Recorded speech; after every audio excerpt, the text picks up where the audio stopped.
berawal dari sebuah keinginan untuk mendaki gunung pasca penerapan PSBB dan lockdown di semua gunung, khususnya di Pulau Jawa. Jen membuka sosial media dan melihat berita bahwa Gunung Lawu ternyata sudah dibuka. Pembukaan jalur itu bertepatan dengan momen 17 Agustusan. Jadi sudah dapat dipastikan banyak yang akan mendaki ke Gunung Lawu. Iya, Gunung Lawu. Gunung dengan banyak sekali cerita tentang keangkerannya dan aura mistis di dalamnya. Apa yang akan terjadi? Kejanggalan-kejanggalan apa yang akan mereka temui?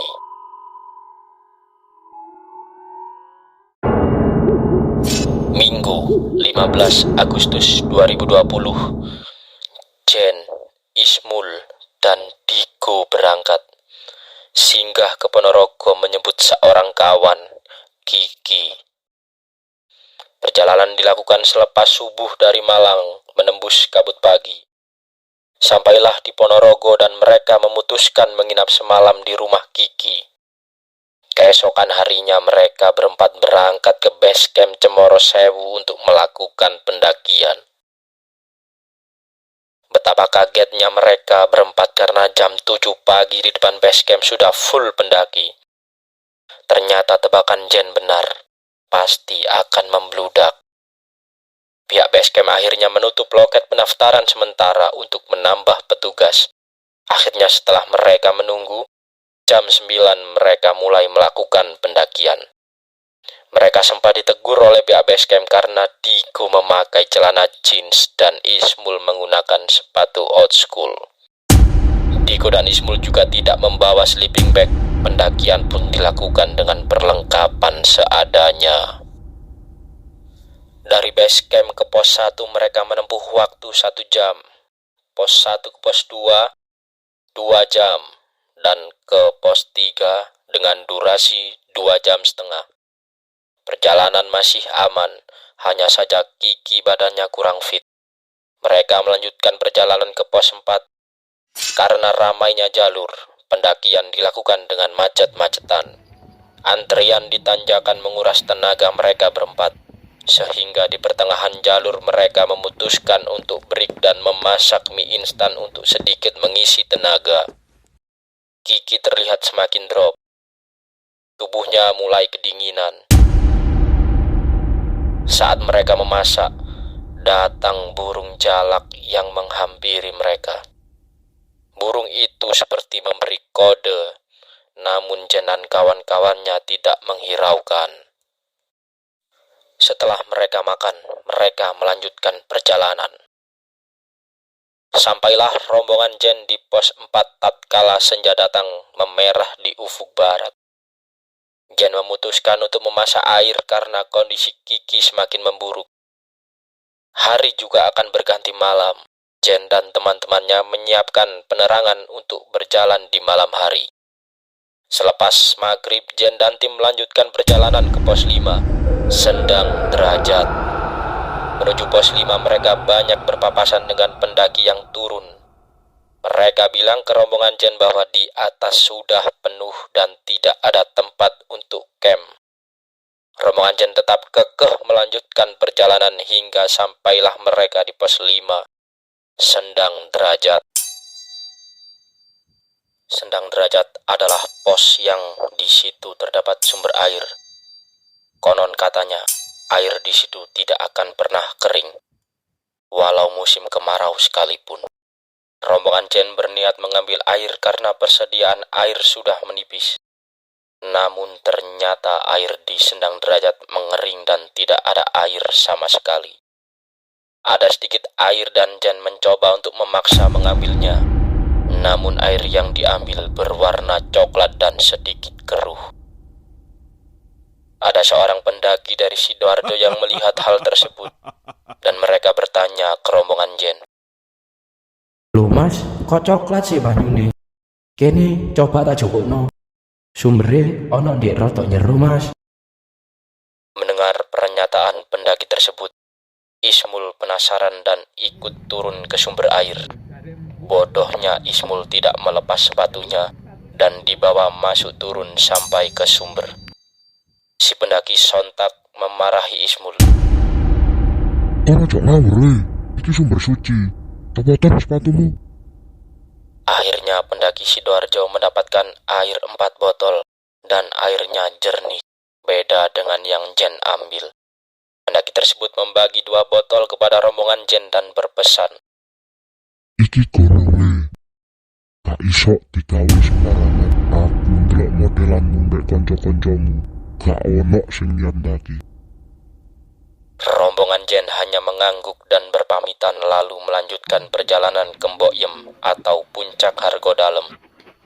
15 menit berjalan, Jen dan rombongan menjumpai percabangan jalur. Mereka bertanya ke seorang pendaki lain harus kemana dan pendaki tersebut memberitahu jalan menuju Mbok Yem adalah lurus. Jen berjalan di depan, di belakangnya ada Digo, diikuti Kiki dan Ismul di belakang. Tiba-tiba Jen badannya miring ke kanan ke arah jurang. Padahal angin tidak terlalu kencang malam itu. Dan Digo pun menegur. Kon lapo, Jen? Gak apa-apa, Go. Aman. Diganti ayo posisine. Aku ambek awakmu iring-iringan. Aku di sebelah kanan, awakmu di sebelah kiri. Engko nek mburimu ono Ismul, terus Kiki di sebelahe. Posisi diganti, perjalanan dilanjutkan.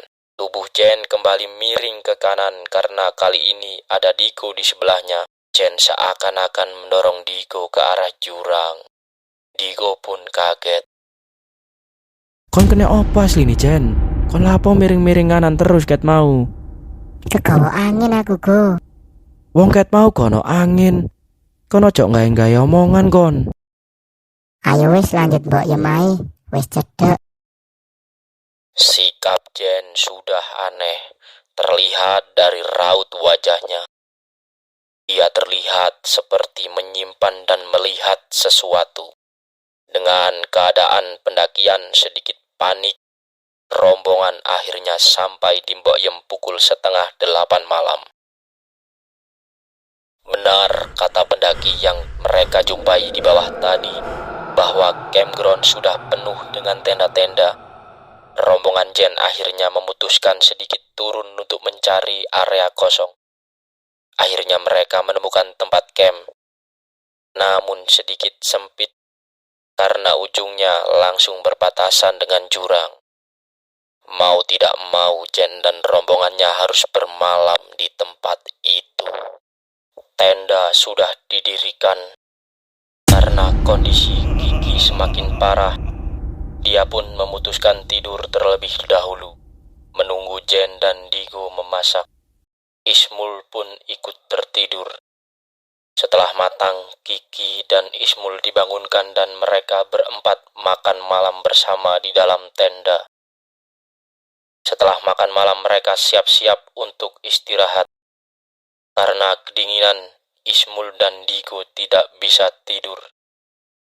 Tiba-tiba, Ismul nampak cahaya terang di luar tenda di ujung kakinya. Sempat dia berpikir apakah itu lampu pendaki. Namun lampu itu terang sekali, lebih terang dari cahaya lampu headlamp ataupun lampu senter. Karena tidak ingin hal ini berkelanjutan, akhirnya Ismul dan Digo mencoba tidur. Sekitar jam 1 malam, teror pun dimulai. Jen mengigau, mengucap istighfar. Digo terbangun dan bertanya ke Jen. Lapo, Jen? Gak apa-apa. Tidak lama dari kejadian itu, tiba-tiba ada suara langkah kaki yang mengitari tenda kami. Digo pun mendengarnya. Suara langkah kaki itu diiringi suara banyak burung di belakang tenda kami.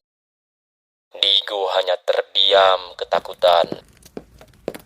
Tiba-tiba Jen kembali mengigau, kali ini dengan berteriak kencang. Loro, loro, loro, ya Allah, astagfirullahaladzim. Kon kena opo Jen? Istighfaro. Astagfirullahaladzim.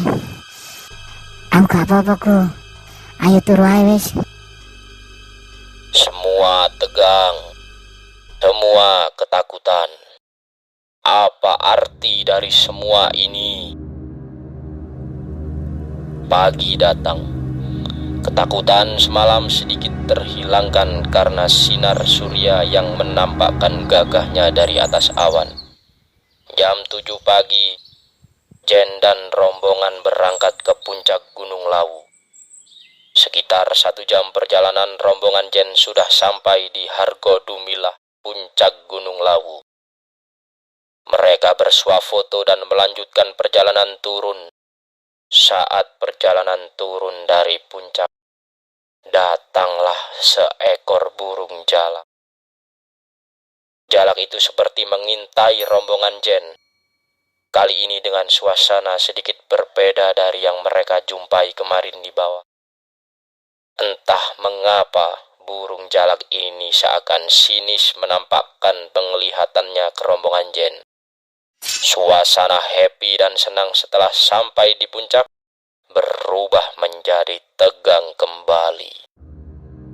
Jen dan teman-temannya tidak menghiraukan burung tersebut dan melanjutkan turun sampai ke Mbok Iem. Mereka packing untuk melanjutkan perjalanan turun dengan rasa was-was. Di perjalanan turun banyak orang naik dengan pakaian adat Jawa, full membawa tongkat dan sesaji. Akhirnya sampailah Jen dan rombongan ke base camp pada pukul 4 sore. Cerita tidak berhenti sampai di sini. Kejanggalan-kejanggalan yang rombongan Jen alami di atas terjawab oleh Kiki. Setelah bebersih diri dan akan melanjutkan perjalanan pulang ke Ponorogo dan Malang, rombongan Jen sempat mengopi di sebuah warung kopi di dekat base camp. Disinilah Kiki bercerita semuanya. Sepurane ora. Iki kabeh salahku. Aku iki asline teka ambek barang-barang koyo ngono. Aku ingin delok kabeh apa sing dirasakno Jen ning dhuwur Gunung Lawu. Kon ngerti, aku wingi iki lara. Awakku gak fit, gak koyo biasane fisikku. Mulai awal perjalanan wingi ndek pertengahan pos 4, ndek carrierku ana sing gandoli rek. Kaya ana sing numpak ning dhuwur carrierku. Langkahku iku abot. Aku gak iso ngomong iki. Aku wedi awakmu tersugesti. Kon ngerti wingi Jen lapo mlaku hampir logur nang jurang. Ndek sebelah Jen ana sosok bertubuh besar, dhuwur wonge. Klambine ireng, kukune dawa, ngalangi dalane Jen ndek ngarep. Kon wingi ngerti apa kok Jen bengok-bengok pas turu ngelendur. Dasi Jen disepaki ambek wong gedhe nek njaba tenda sing muter-muter tendone awak dhewe. Dan kon ngerti apa awak dhewe kok koyo ngene pendakiane? Soale salah sijine nek awak dhewe nglanggar pantangane Gunung Lawu. Ismul nggawa ikat kepala motif gading jala. Ya tagak mul. Lho aku kok ngerti ki? Dek sebelah pos wingi aku maca ana tulisan 3 pantangan Gunung Lawu. Sing pertama, gak oleh mendaki dengan pakaian atau benda berwarna hijau. Sing keloro, pendaki sing menstruasi dilarang mendaki ke Gunung Lawu. Dan sing ketelu, dilarang membawa ikat kepala atau semacamnya dengan motif gading jala. Ya koyok udeng sing mbok gawa iku mul. Ya Allah Jen, sepurane aku gak ero. Dan kon ngerti, saiki ku malam 1 suro. Ya Allah yo. Aku ket nyadar. Nah, iku Mangkane opo awak dhewe pas mau mudhun akeh wong-wong gawe klambi adat Jawa munggah nggo sajen. Ya iku alasane. Dan kon ngerti terkait manuk jalak iku.